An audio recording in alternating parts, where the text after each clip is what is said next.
Kita beralih ke informasi lainnya, Saudara. Pemerintah Kabupaten Kediri menolak rencana impor beras yang sempat diwacanakan oleh pemerintah pusat.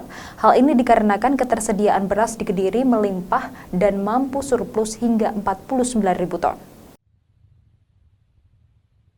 Sejak Januari lalu hingga saat ini, petani padi di Kabupaten Kediri terus melakukan panen. Luasnya lahan pertanian yang ada membuat Kabupaten Kediri surplus ketersediaan beras. Menurut Bupati Kediri, pihaknya menolak adanya rencana impor beras yang diwacanakan pemerintah pusat. Hal ini disebabkan melimpahnya ketersediaan beras di Kediri dan mampu surplus 49.000 ton pada tahun 2020 lalu. Total ketersediaan beras dari hasil panen para petani pada tahun 2020 lalu mencapai 259.000 ton. Sedangkan kebutuhan konsumsi beras di Kediri saja hanya 114.000 ton.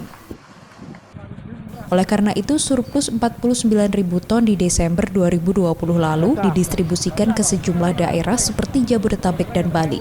Pada periode Maret kali ini tercatat ada 645 hektar lahan pertanian padi yang tengah panen. Hal itulah yang membuat ketersediaan beras di Kediri melimpah hingga pemerintah setempat menolak adanya rencana impor beras. Bahkan rencananya Kabupaten Kediri akan mengekspor beras organik ke sejumlah negara pada bulan Juni mendatang.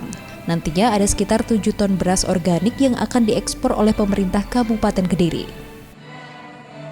Kita pada tahun 2020 itu kita surplus di angka 49.000 ton. Jadi artinya sebenarnya kalau dikatakan sekarang akan ada import, ini akan sangat memukul teman-teman para petani kami. Jadi sekarang tahun lalu surplus kita di 49.000 ton dan sebenarnya Kabupaten Kediri per tahun ini saja sudah mulai wacana untuk ekspor. Itu tapi tentunya sesuai dengan peraturan Permendak, kita akan ekspor beras organik. Kurang lebih di tahun 2021 bulan Juni ini kita akan mulai sekitar 7 ton untuk ekspor ke beberapa negara. Ini trial pertama kita untuk ekspor beras organik.